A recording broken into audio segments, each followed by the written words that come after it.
नमस्कार दोस्तों, आप सबका स्वागत है आपका फेवरेट चैनल स्मार्ट स्कूल में। आज हम देखने वाले हैं हिंदी व्याकरण का एक भाग समुच्चय बोधक अव्यय। चलो करते हैं शुरुआत। समुच्चय बोधक अव्यय जिन शब्द से वाक्य में दो शब्द वाक्य या पदबंध को जोड़ते हैं ऐसे अविकारी या अव्यय शब्द को समुच्चय बोधक अव्यय कहते हैं। जिन शब्द से वाक्य में दो शब्द या दो वाक्य या दो पदों को जोड़ते हैं ऐसे अविकारी शब्द को समुच्चय बोधक अव्यय कहते हैं। अविकारी मतलब जिनमें संज्ञा, सर्वनाम या कारक के बदले में कोई भी बदल नहीं होता, ऐसे शब्द। उदाहरण देखते हैं। और, या, एवं, अथवा, किंतु, परंतु, की, चूंकि, क्योंकि, जो कि, ताकि, व, तथा, यद्यपि, हालांकि, लेकिन, अतः, इसलिए। उसके कुछ वाक्य देखते हैं, जैसे कि भावी, स्वरा और त्विषा अच्छे दोस्त है। मतलब यहाँ पे तीन शब्दों को जोड़ा है, जैसे कि भावी, स्वरा और त्विषा। तो इन तीन शब्दों को किसने जोड़ा है? ये और शब्द ने। इसलिए इस शब्द को हम समुच्चय बोधक अव्यय कहेंगे। नील ने कहा कि वह यह काम नहीं करेगा। तो नील ने कहा और वो यह काम नहीं करेगा, ये दो अलग वाक्य है। तो इनको किसने जोड़ा है? कि। तन्मयी बहुत तेज दौड़ी लेकिन प्रथम ना आ सकी। तो ये यहाँ से लेके यहाँ तक एक अलग वाक्य है और प्रथम ना आ सकी ये अलग वाक्य है। तो इसको किसने जोड़ा है? यह लेकिन शब्द ने। तो उपरोक्त वाक्य में और, की और लेकिन यह समुच्चय बोधक अव्यय के उदाहरण है। समुच्चय बोधक अव्यय के बारे में और अधिक जानकारी लेते हैं। जैसे कि समुच्चय बोधक अव्यय एक अविकारी शब्द है। मैंने पहले ही कहा अविकारी शब्द है, मतलब जिसमें इस शब्द के रूप में लिंग, वचन, पुरुष मतलब संज्ञा या सर्वनाम या कारक के कारण से परिवर्तन या बदल नहीं होता है, इसीलिए इस शब्द को अविकारी शब्द कहते हैं। समुच्चय बोधक अव्यय को योजक भी कहते हैं। तो इस शब्द को योजक भी कहते हैं। तो याद रखना, कोई प्रश्न पूछा रहेगा इस वाक्य में से योजक पहचानो, तो योजक मतलब समुच्चय बोधक अव्यय ही रहते हैं। अभी समुच्चय बोधक अव्यय के हम प्रकार देखेंगे, कौन से प्रकार होते हैं। तो समुच्चय बोधक अव्यय के प्रकार, पहला प्रकार है समानाधिकरण समुच्चय बोधक अव्यय और दूसरा प्रकार है असमानाधिकरण या व्यधिकरण समुच्चय बोधक अव्यय। तो मुख्य दो प्रकार है, लेकिन इन दो प्रकारों के भी उप प्रकार है। तो हम देखते हैं हर एक सविस्तार से। पहला है समानाधिकार समुच्चय बोधक अव्यय। तो जिन समुच्चय बोधक अव्यय का शब्द एक ही गुणवत्ता के दो अलग अलग वाक्यों को जोड़ता है, मतलब दोनों वाक्यों की गुणवत्ता एक ही रहेगी, ऐसे वाक्य को जोड़ने वाला जो शब्द रहेगा उसे समानाधिकरण समुच्चय बोधक अव्यय कहते हैं। उदाहरण है और, या, अथवा, तथा, तो, व आदि। तो समानाधिकरण समुच्चय बोधक अव्यय के 6 प्रकार है। कितने प्रकार है इसके? 6 उप प्रकार है। पहला संयोजक समानाधिकरण समुच्चय बोधक अव्यय। दूसरा है विभाजक समानाधिकरण समुच्चय बोधक अव्यय। तीसरा है विकल्प सूचक समानाधिकरण समुच्चय बोधक अव्यय। चौथा है विरोध सूचक समानाधिकरण समुच्चय बोधक अव्यय। पांचवा प्रकार है परिणाम सूचक समानाधिकरण समुच्चय बोधक अव्यय। और आखिरी है वियोजक समानाधिकरण समुच्चय बोधक अव्यय। तो अभी ये उप प्रकार भी हम विस्तार से देखेंगे। तो पहला है संयोजक समानाधिकरण समुच्चय बोधक अव्यय। तो उसकी व्याख्या देखते हैं। जिन समानाधिकरण समुच्चय बोधक अव्यय शब्दों से दो या दो से अधिक वाक्यों को आपस में जोड़ते हैं। जिन समानाधिकरण समुच्चय बोधक अव्यय शब्द से दो या दो से अधिक वाक्यों को आपस में जोड़ते हैं उसे संयोजक समानाधिकरण समुच्चय बोधक अव्यय कहते हैं।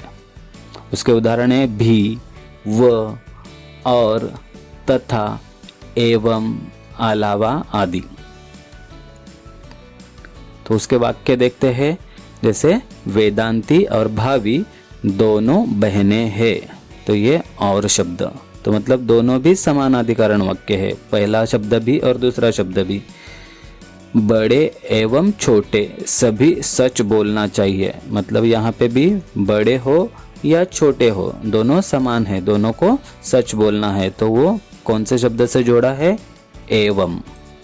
सेब तथा अंगूर फल है, तो यहाँ पे दोनों फलों के नाम है और तथा शब्द से जोड़ा हुआ। सुख व दुख जीवन में आते रहते हैं, तो यहाँ पे सुख हो या दुख हो ये दोनों समान है और उसको वो ये शब्द से जोड़ा है, इसलिए और एवं तथा। उपरोक्त वाक्य में और एवं तथा और वो संयोजक समानाधिकरण समुच्चय बोधक अव्यय है। अभी दूसरा प्रकार है विभाजक समानाधिकरण समुच्चय बोधक अव्यय। जिन समानाधिकरण समुच्चय बोधक अव्यय शब्द से दो शब्द या वाक्यों को भेद बताकर एक दूसरे से जोड़ते हैं। दोनों में भेद मतलब कुछ तो अलग अलग है। पहले वाक्य में हमने देखा दोनों शब्द या दोनों वाक्य समानाधिकारी थे, अभी यहाँ पे दोनों अलग अलग है, इसीलिए इस विभाजक समानाधिकरण समुच्चय बोधक अव्यय कहते हैं, क्योंकि दोनों में फर्क है। उदाहरण है ताकि, या तो, चाहे तो, ना कि, नहीं तो, पर, परंतु, चाहे, अथवा, अन्यथा, वा, मगर आदि। अभी इसके वाक्य देखते हैं। नील कोशिश कर रहा है ताकि सफल हो जाए, तो यहाँ पे ये पहला वाक्य है, नील कोशिश कर रहा है और सफल हो जाए, इनको ये ताकि शब्द से जोड़ा हुआ है। यह काम पूरा करो नहीं तो खाना नहीं मिलेगा, तो यहाँ पे तो, बहुत मेहनत करोगे तो जिंदगी में सफल होगे।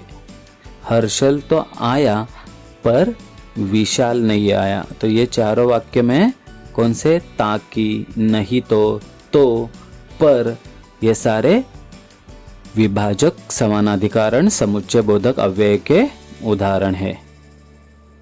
तीसरा प्रकार देखते हैं विकल्प सूचक समानाधिकरण समुच्चय बोधक अव्यय।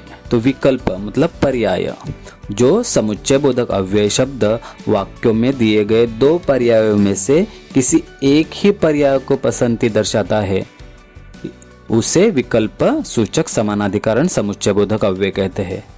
मतलब वाक्य में दो या तीन पर्याय रहेंगे, उसमें से कोई तो एक पर्याय को हमें पसंद दर्शाता है वो वाक्य। उसके उदाहरण क्या है? या, कि, अथवा, अन्यथा आदि। तो उसके वाक्य भी देखते हैं। आज मैदान पर या घर पर खेलेंगे, मतलब या तो मैदान पर खेलेंगे या तो घर में खेलेंगे, तो ये क्या? या शब्द से दोनों वाक्य को दर्शाया, मतलब कोई तो एक हम करने वाले हैं। आपको पेन चाहिए अथवा पेंसिल, तो दोनों में से एक कोई तो विकल्प चुनो। तुम चलते रहो अन्यथा घर नहीं पहुंचोगे, तो अन्यथा मतलब यहाँ पे चलते रहो, अगर नहीं चले तो घर नहीं पहुंचोगे, मतलब दो कोई तो एक पर्याय करना ही है। तो इस तरह से उपरोक्त वाक्य में या अथवा अन्यथा यह विकल्प सूचक समानाधिकरण समुच्चय बोधक अव्यय के उदाहरण है। चौथा प्रकार देखते हैं विरोध सूचक समानाधिकरण समुच्चय बोधक अव्यय। जिन समुच्चय बोधक अव्यय शब्द से दो विरोध करने वाले वाक्यों को या उपवाक्यों को जोड़ा जाता है उसे विरोध सूचक समानाधिकरण समुच्चय बोधक अव्यय कहते हैं। उसके उदाहरण देखते हैं पर, परंतु, किंतु, मगर, वरना, बल्कि, लेकिन आदि। ये सारे विरोध सूचक समानाधिकरण समुच्चय बोधक के उदाहरण है। उसके वाक्य देखते हैं। नील ने माँ के मार से बचने की कोशिश की परंतु बच न सका। मतलब या इस वाक्य में, पहले वाक्य में कोशिश की है लेकिन फिर भी वो बच न सका, मतलब वो करने से भी बचा नहीं, इसीलिए पहले वाक्य और दूसरा वाक्य बराबर विरोधी है। रुद्र घर में होना चाहिए था लेकिन वो बाहर था। तो एक घर में और एक बाहर, तो दोनों विरोधी वाक्य है और उनको जोड़ा है लेकिन इस शब्द ने। स्वरा तो पढ़ाई करने बैठी पर भाभी नहीं बैठी, मतलब ये पढ़ाई कर रही है लेकिन ये नहीं कर रही है। तो ये शब्द को, ये दोनों वाक्यों को किससे जोड़ा है? पर। तो इसीलिए उपरोक्त वाक्य में की, लेकिन, पर ये सारे विरोध सूचक समानाधिकरण समुच्चय बोधक अव्यय के उदाहरण है। अभी हम पांचवा प्रकार देखते हैं, परिणाम सूचक समानाधिकरण समुच्चय बोधक अव्यय। परिणाम सूचक, जिन समुच्चय बोधक अव्यय शब्द से पहले वाक्य की घटना का परिणाम दूसरे वाक्य में दर्शाता है उसे परिणाम सूचक समानाधिकरण समुच्चय बोधक अव्यय कहते हैं। पहले वाक्य का परिणाम दूसरे वाक्य में दिखाई देता है। उदाहरण है परिणाम स्वरूप, फल स्वरूप, इसलिए, सो, इस कारण, अतः, अतएव, फलतः, अन्यथा आदि। उनके वाक्य देखते हैं।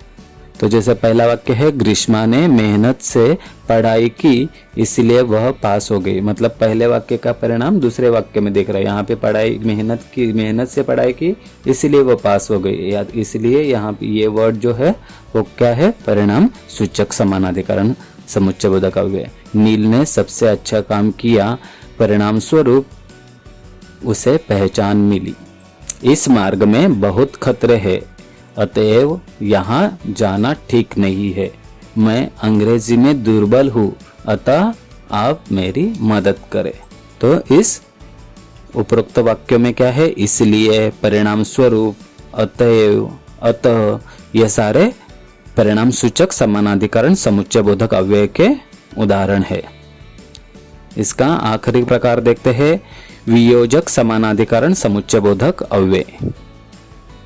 जिन समुच्चय बोधक अव्यय शब्द से अपने द्वारा जुड़ने वाले और एक को त्यागने का बोध होता है उसे वियोजक समानाधिकरण समुच्चय बोधक अव्यय कहते हैं। उदाहरण देखते हैं इसके, अथवा, या, न आदि। तो वाक्य कैसे है? न तो भाभी ने न ही स्वरा ने वहां तैरने की हिम्मत की। तो मतलब इसने भी नहीं की और उसने भी नहीं की है। तो इन दो वाक्यों को जोड़ने वाला जो शब्द है वह न। वेदांती अथवा हर्षाली ने ही भेंट दी है। तो यहाँ पे अथवा, नील या रुद्र में से ही कोई यहाँ आया है। तो या, तो इन तीनों उपरोक्त वाक्य में न, अथवा और या, यह वियोज सूचक समानाधिकरण समुच्चय बोधक अव्यय के उदाहरण है।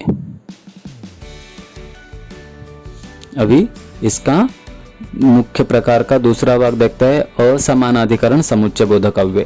तो असमानाधिकरण मतलब जिन समुच्चय बोधक अव्यय शब्द से असमान गुणवत्ता वाले दो अलग अलग वाक्य, अभी तक दो समान गुणवत्ता वाले वाक्य देख रहे थे, अभी दो असमान गुणवत्ता वाले दो अलग अलग वाक्यों को जोड़ते हैं, यानी जिसमें एक वाक्य प्रमुख या प्रधान होता है और दूसरा वाक्य आश्रित या गौण होता है, कम गुणवत्ता वाला होता है। ऐसे वाक्य को जोड़ने वाले शब्द को असमानाधिकरण या व्याधिकरण समुच्चय बोधक अव्यय कहते हैं।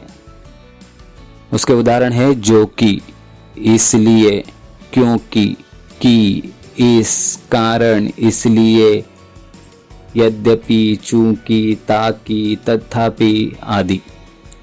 उसके वाक्य भी देखते हैं।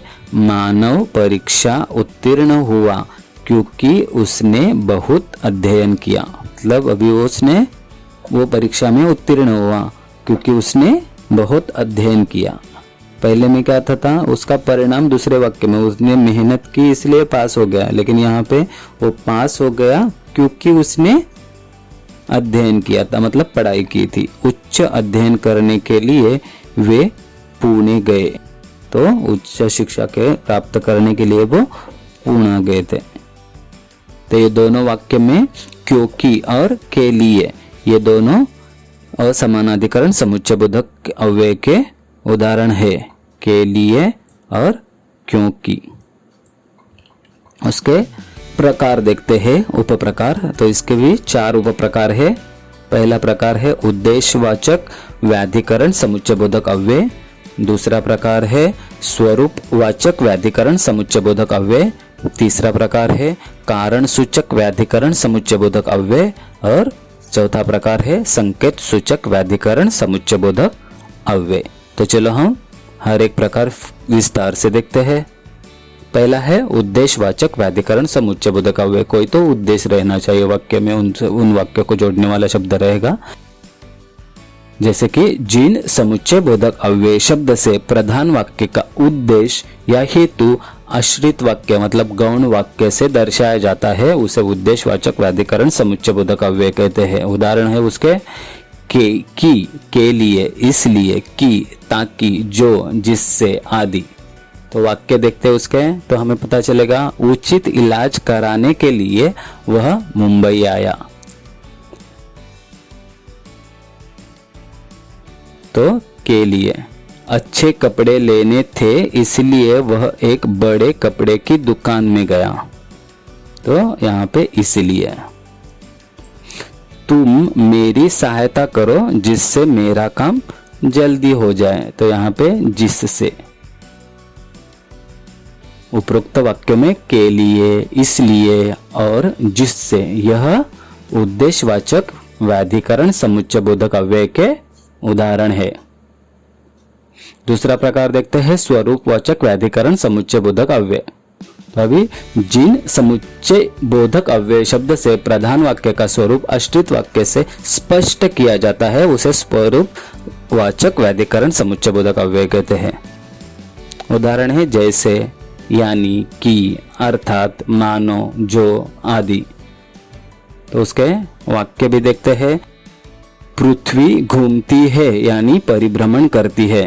तो यहाँ पे प्रधान वाक्य का स्वरूप आश्रित वाक्य में छिपा है, मतलब ये घूमती है तो उसका मतलब क्या है, परिभ्रमण करती है। तो यहाँ पे दूसरे वाक्य में उसका स्पष्टीकरण दिया है। 1 मीटर अर्थात 100 सेंटीमीटर का होता है। 10 बजे कि मैं सो जाता हूँ। वह इस तरह डर गया जैसे उसने भूत देखा हो। तो इस चारों वाक्य में यानी, अर्थात, की, जैसे ये सारे स्वरूपवाचक व्याधिकरण समुच्चयबोधक अव्यय के उदाहरण है। अभी तीसरा प्रकार देखते हैं कारण सूचक व्याधिकरण समुच्चयबोधक अव्यय। कारण सूचक जिन समुच्चयबोधक अव्ययी शब्द से प्रधान वाक्य की घटना का कारण आश्रित वाक्य से दर्शाया जाता है, उसे कारण सूचक व्याधिकरण समुच्चयबोधक अव्यय कहते हैं। इसके उदाहरण है क्योंकि, चूंकि, जो कि, इसलिए, इसलिए कि, इस, कारण, की, ताकि आदि। लगभग शब्द वही है लेकिन वाक्य अलग अलग बनते हैं। वाक्य में एक प्रधान रहता है और एक दूसरा गौण होता है, इसीलिए इसके दूसरे प्रकार व्याधिकरण समुच्चयबोधक अव्यय के प्रकार में यह आ जाते हैं। जैसे वाक्य देखते हैं, मेरा काम हो गया इसलिए मैं जाऊंगा। मतलब पहला वाक्य प्रधान है, काम हो गया इसलिए मैं जा रहा हूँ, तो यह गौण है, दोनों वाक्य समान नहीं है। तो इस वाक्य में इसलिए। आशीष को मनोविज्ञान की जानकारी नहीं क्योंकि उसे यह विषय पसंद नहीं। तो इस वाक्य में क्योंकि। वह झूठ बोलता है इस कारण वह मुझे पसंद नहीं है। तो यहाँ पे इसलिए, क्योंकि, इस कारण, ये सारे कारण सूचक व्याधिकरण समुच्चयबोधक अव्यय के उदाहरण है। आखिरी प्रकार देखते हैं हम संकेत सूचक व्याधिकरण समुच्चयबोधक अव्यय। तो जिन समुच्चयबोधक अव्यय शब्द से प्रधान वाक्य की घटना के संकेत आश्रित वाक्य से दर्शाए जाते हैं और उसका परिणाम प्रधान वाक्य पर होता है, उसे संकेत सूचक व्याधिकरण समुच्चयबोधक अव्यय कहते हैं। जैसे कि यदि, परंतु, तो, तथापि, या, यद्यपि आदि। तो उसके वाक्य देखते हैं हम। जीवन में सफल होना है तो मेहनत जरूरी है। कुछ बनना है तो कुछ कर दिखाओ। अगर उसे काम नहीं होगा तथापि वह वापस आ जाएगा, मतलब उसे अगर वहाँ पे काम नहीं मिला तो वो वापस आ जाएगा।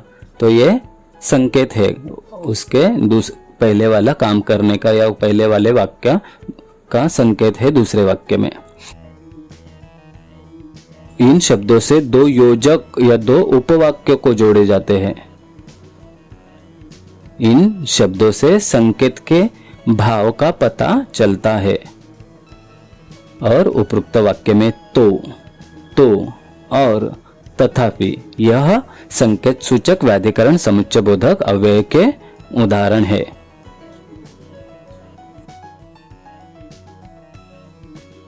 धन्यवाद।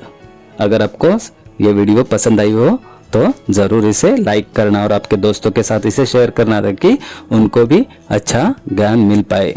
और हमारे चैनल को सब्सक्राइब भी जरूर करना। और हमारी वेबसाइट भी है जहाँ पे इस तरह के और बहुत सारी इंफॉर्मेशंस, वर्कशीट्स, ऑनलाइन टेस्ट, वो सारी इंफॉर्मेशंस इस smartschool.infolips.com के वेबसाइट पे दी है। और दूसरी हमारी इंफॉर्मेटिव वेबसाइट भी है जिसका नाम है infolips.com। आप हमें फेसबुक, ट्विटर या इंस्टाग्राम पे भी फॉलो कर सकते हैं। और हमारे एंड्रॉयड गेम्स भी है और एक हमारा क्राफ्ट चैनल भी है जिसकी लिंक डिस्क्रिप्शन में ऑलरेडी दी है। आप वहाँ पे जाके क्लिक करके यहाँ पे विजिट करो, आपको इसका ज़रूर फायदा हो सकता है। तो मिलते हैं हम अगले वीडियो में, तब तक के लिए जय हिंद, जय भारत।